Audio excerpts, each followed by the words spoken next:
suis Isabelle Galichon, je suis docteur en littérature et je travaille sur la notion de récit de soi que j'ai abordé dans différents domaines et ce qui m'a amené en fait à découvrir ce que l'on appelle les autopathographies, c'est-à-dire ce sont des récits de soi dans le contexte de la maladie. Au regard de ce corpus de textes, j'ai fait la rencontre de la médecine narrative. La médecine narrative, ça a été réellement une rencontre pour moi parce que j'ai trouvé dans ce champ de recherche un retour de ce que j'avais moi-même exploré dans mes propres travaux.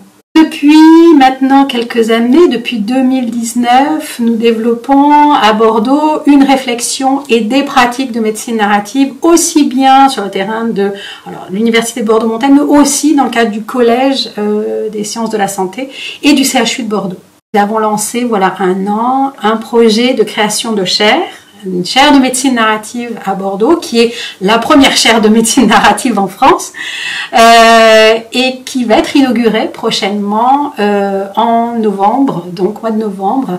C'est une chaire qui est à la fois portée par le CHU de Bordeaux, par l'Université Bordeaux-Montaigne, l'Université de Bordeaux, et qui est accompagnée par la Fondation Bordeaux Université. Et la particularité de cette chaire, c'est qu'elle est aussi en travail, en collaboration avec la chaire de philosophie à l'hôpital, qui est coordonnée par Cynthia Fleury, donc au GHU Paris Neurosciences. Dans ce contexte-là, nous explorons donc la médecine narrative sur un terrain bordelais, à savoir au niveau académique, au niveau de la recherche et au niveau clinique. Et ça, c'est important puisque nous déployons à la fois des programmes qui vont être adressés à la formation initiale, donc à des étudiants qui sont en formation de médecin, mais aussi à des étudiants qui vont devenir kinésithérapeutes ou encore aides-soignants, infirmiers, donc terrain de la formation initiale, mais aussi terrain de la formation continue.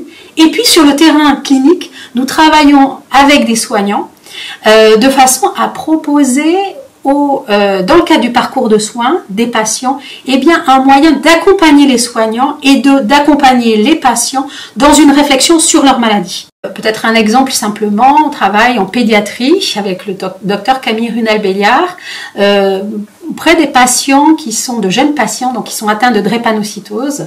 La drépanocytose, c'est une pathologie qui atteint en fait les cellules sanguines et qui en fait suscite de grosses douleurs pour ces jeunes patients. Et donc pour faire face à la douleur, on accompagne les patients. Ça n'est pas une approche thérapeutique, ça n'est pas une approche psychothérapeutique, c'est vraiment la possibilité, un espace déployé pour comprendre, mieux comprendre la maladie et comment faire avec. Le projet Hop-Listen, Hôpital Lieu Sensible, nous permet d'aborder un point particulier des multiples actions que nous menons sur ces différents terrains. L'enjeu ici, dans le cadre de ce projet Hop-Listen, c'est de voir comment le lieu hôpital interfère dans la relation de soins. Comment est-ce que le lieu de soins va avoir une incidence sur la relation de soins et sur les différentes relations qui se tissent au sein de l'hôpital. Dans ce contexte-là, on a proposé donc différentes actions. Un premier gros projet a été d'accueillir un artiste en résidence, Eduardo Berti, qui est écrivain et membre de l'Oulipo. Et Eduardo, nous accompagne dans le cadre d'ateliers proposés aux soignants, mais aussi dans le cadre d'entretiens qu'il va mener avec des soignants directement sur leur lieu de travail dans les services, travailler avec eux, les écouter plus exactement, recevoir leurs paroles et leurs récits, leur histoire, pour voir quelle expérience de l'hôpital ils traversent et ils construisent. Donc ça, c'est un premier axe que nous menons en collaboration aussi avec FACTS, le festival d'art des sciences et de la technique porté par l'Université de Bordeaux. D'autres actions sont menées. Nous organisons par exemple en octobre prochain une journée de colloque avec différents intervenants, des intervenants étrangers mais aussi français. Nous allons accueillir Franck Deveau, qui est un philosophe belge, mais aussi Nicolas von Arx de l'Université Laval à Québec. Et nous allons travailler sur le sujet suivant. Eh bien, on se rend compte que la maladie pose un problème crucial qui est la question de la temporalité. La maladie est faite de différentes temporalités qui se croisent, qui interfèrent, qui se mêlent.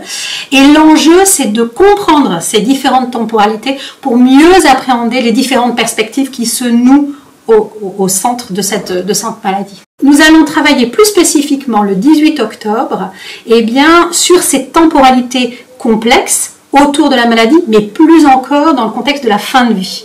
Donc l'enjeu de cette journée va être de travailler la complexité de ce tissage fin des temporalités lors de la fin de vie et de voir comment la narrativité et les récits peuvent nous permettre eh bien, de mieux appréhender cette complexité. Une dernière action qui est une collaboration avec l'Université de Montréal. Ce projet s'intitule Pavillon 5 Maison Notman et dans le cadre de cette collaboration, eh bien, nous travaillons à partir de la méthodologie de la recherche-création, à partir des archives de ce lieu particulier qui est l'hôpital Xavier-Arnozan et le Pavillon 5 dans cet hôpital Xavier-Arnozan. L'hôpital Xavier-Arnozan, qui est un des bâtiments, un des centres du CHU de Bordeaux, a été tout au long du XXe siècle un sanatorium et qui a donc accueilli des patients atteints de tuberculose. Nous allons eh bien, explorer les archives multiples du pavillon 5, donc de cette période particulière de ce bâtiment donc hospitalier, et nous allons essayer de tirer de ces multiples ressources, de ces multiples archives, eh bien, nous allons essayer de sonder et de trouver la voix du patient. On le sait après Foucault, eh bien, les archives, les textes, les documents administratifs, eh bien, ne laissent pas affleurer la voix des patients. L'enjeu ici, ça va être à partir d'un travail de recherche sur les archives, eh bien, ça va être de faire affleurer la voix des patients et ce sont des artistes qui vont nous accompagner dans cette tâche-là. On est enchanté que la Maison des Sciences de l'Homme de Bordeaux nous accompagne sur ce projet parce que ça nous tient à cœur.